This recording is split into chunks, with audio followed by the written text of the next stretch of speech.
bottom line about Islam is no one's able to get away from him. Very good standing up now. And he gets a hold of you, you're Phil. He has a different kind of wrestling. His submissions are fucking insane too. He's just got a vice grip. 18 stoppages. And of course, if he can get a hold of Ian Garry and take him down, yeah, it's probably going to be easy.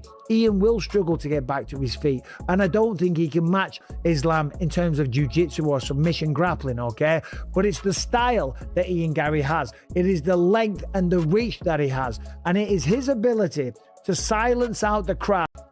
He does well with Islam on the stand-up because he's rangy, he's tricky, all those. But on the ground, he doesn't. He does okay, but he doesn't survive on the ground. I don't think. I mean, well, okay, he might survive 5 rounds, but he won't get the best of Islam on the ground. I got Islam. How? It's a top 5. I think it's a submission. Submission. But I gotta rewatch Ian Garry's fight because I don't know him very well. If Jan has chances, you mean to beat Islam? Yeah. It's a fight business. Everyone has chances. Everyone, and especially someone like Ian. He's been able to collect a lot of experience during his run in the UFC. And why not? I see him with a lot of chances. It is probably the toughest matchup there is right now in this division. Being that Garry is so long, he's got great striking, and he's proven that he's got good takedown defense. So he has the skill set to compete with Islam Makhachev. I know how good Islam Makhachev is. I know how talented he is. He's 29-1 in the sport. He's a 2-weight division champion. He's the most successful lightweight champion of all time and had the most lightweight defenses of all time. He is the current welterweight champion of the world. He came up a division and won the title. He is tied for the longest consecutive active win streak in UFC history. Islam Makhachev versus Ian Machado Garry. Who do you favor in that? I favor Makhachev for sure. I think he's just going to take him down and dictate his pace and put the fight where he wants to fight. He's too strong. We're going to fight against Ian Garry next, right? I assume that Islam's going to win that one just because of his wrestling pedigree. You know, to be able to dictate if the fight's going to be standing or on the ground, it's a great gift. Another guy with a strong team behind him, strong faith. I'm not rooting for anyone in that fight because I don't know either one of those guys on the personal level, but I'm assuming that Islam's going to win. He does have the length. Ian does a very good job of controlling distance. Islam does a better job, I believe, of taking away distance. But you got a training camp, you got some time. Ian Garry, in theory, with that distance, in theory, he's right. If he can learn to keep you at the end of their punches. But I also find end of punches and controlling range to be lazy from guys that are trying to do what I do. Islam Makhachev's wrestling foundation is built on a rare combination of relentless pressure and technical precision that separates him from even elite-level grapplers in the sport. His approach isn't about explosive takedown attempts or scrambling exchanges. It's a systematic dismantling where he controls distance, manages space, and forces opponents into positions where resistance becomes futile. When Makhachev establishes clinch control, he uses constant repositioning to drain your energy. He moves you, resets, changes angles, and keeps his opponent in a state of perpetual disorientation. The problem opposing fighters face is that there's no single moment where they can exploit a gap because Islam never stops moving. He doesn't just take you down and settle. He uses the takedown as a tool to reset the entire fight, exhausting you on the approach, wearing you during the transition, and finishing you once he's established top control. This is the championship-level wrestling that has defined his entire career. Ian Garry's path to this title shot has been built entirely on the opposite principle, keeping distance and maximizing his physical advantages through movement and precision striking. Garry's reach, height, and footwork create a framework where he operates comfortably outside Islam's initial wrestling range while still generating significant striking output. His strikes are calculated and efficient, not wild, not desperate, but placed with timing and distance awareness. Garry's confidence in the octagon stems from his ability to make taller opponents miss, while punishing them for their attempts to close the distance. Against elite competition, He's proven he can maintain this framework for extended periods, dictating the pace without fully committing to exchanges that might pull him into dangerous clinching situations. The question with Garry isn't whether he has the tools. He absolutely does.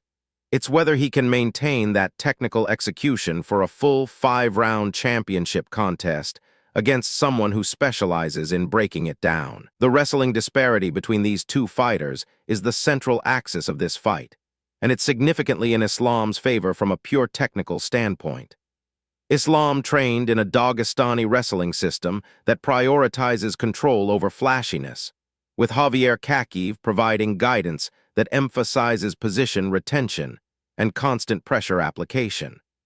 Garry's takedown defense has improved noticeably throughout his UFC tenure, but it's primarily reactive rather than proactive. He's good at not being taken down cleanly on obvious attempts, but Islam doesn't telegraph his entries the way many younger wrestlers do. Islam's takedowns come from scrambles, from clinch position, from lateral movement, and from the collateral pressure that builds when you're constantly threatening the wrestling exchange. Garry needs to understand that Islam will take him down eventually. The question becomes how many times, from which positions, and how much damage Islam can accumulate during the process. Islam's submission threats represent an underrated dimension of his wrestling effectiveness, because they function as a secondary control mechanism that prevents Garry from employing any high-risk defensive strategies. You cannot aggressively fight off top position against Islam the way you might against other elite grapplers, because one mistake in your framing or posture results in a lightning-fast transition to a choke or arm submission. His guillotine game is particularly dangerous because it punishes aggressive takedown defense. If you're fighting the clinch too hard, Islam has already threatened the neck. His rear-naked choke setups come from dominant control positions where escape options are already eliminated. This creates a psychological dimension where Garry has to play defense more carefully once Islam achieves position. You cannot panic, cannot flail, cannot take risks that other fighters might take against standard pressure wrestlers. This is the difference between a wrestler and a submission grappler.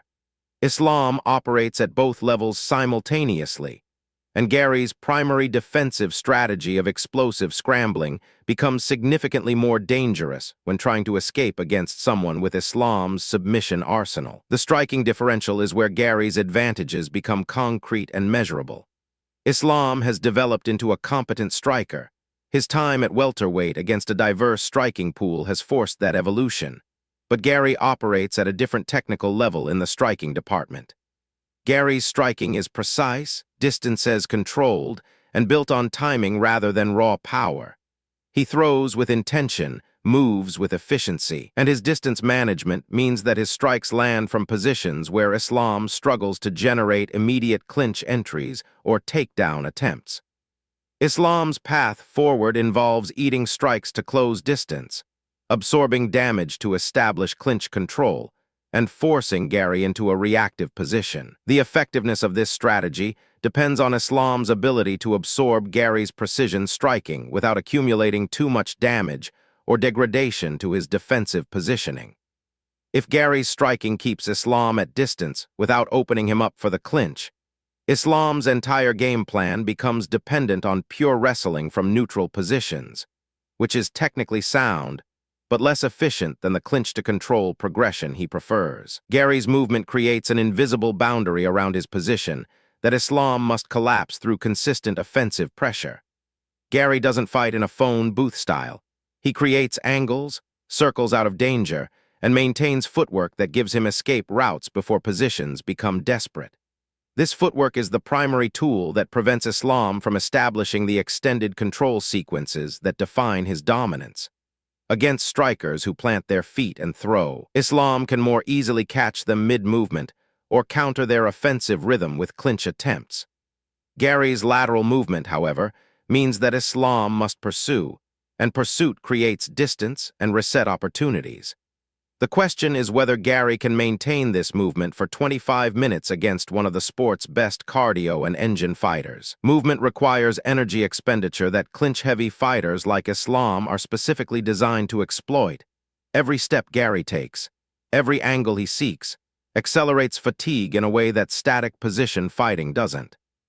Islam will be patient with this, waiting for Garry's movement to slow or for his angles to close slightly, then striking when the opportunity emerges. Islam's cardio advantage enters the conversation not because he's dramatically more athletic than Garry, but because his fighting style is specifically engineered to benefit from the second and third round when human fatigue becomes inevitable. Islam's wrestling pressure is a draining mechanism. It forces Garry to engage constantly, to defend, to recover, to reset. By the fourth and fifth rounds, Garry's movement becomes marginally slower, his distance management slightly less precise, and his striking recovery fractionally longer. Islam doesn't need to suddenly become explosive. He just needs Garry to fade slightly from his current baseline, and that marginal difference compounds across exchanges. Garry's conditioning has never been called into question, but fighting Islam isn't just about conditioning. It's about fighting a specific style that accelerates the depletion of your aerobic system more efficiently than standard striking exchanges. This is particularly relevant in a championship format, where the clock works against the challenger's game plan. The clinch positioning is where Islam's technical wrestling becomes unavoidable, and where most of this fight will likely be decided. Once Islam establishes underhook or collar tie control, Garry's striking becomes largely ineffective, and his movement becomes severely limited.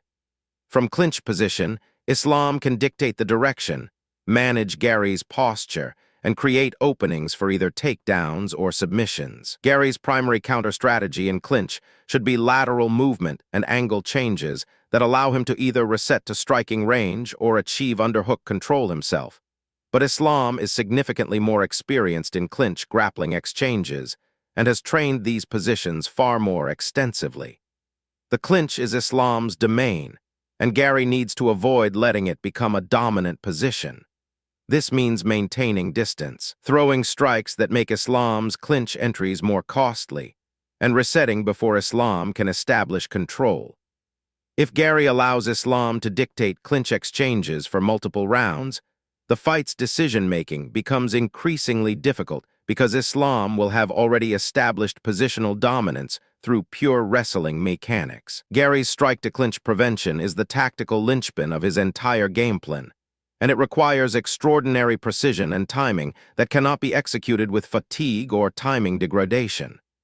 Garry needs to throw strikes that are fundamentally incompatible with Islam's clinch entries, knees, kicks, strikes that force Islam to reset or retreat. Every strike should come with built-in distance management so that Islam cannot use the strike's completion as an entry point for clinch attempts. This is significantly different from just staying on the outside. It's active, intelligent, precise striking that makes clinching attempts prohibitively costly. Garry's jab becomes the foundation here because it maintains distance while setting up heavier strikes. But Islam is also experienced in reading jabs and using them as distance-closing opportunities. The technical chess match exists at this microscopic level.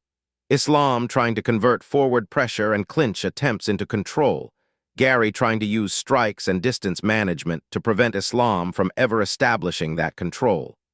One mistake in Garry's distance management or one timing misread, and Islam is immediately inside where his wrestling becomes oppressively effective. Javier Kakiv's coaching influence on Islam's wrestling cannot be separated from Islam's technical approach because it emphasizes control, retention, and systematic pressure over explosive athleticism or aggressive takedown hunting.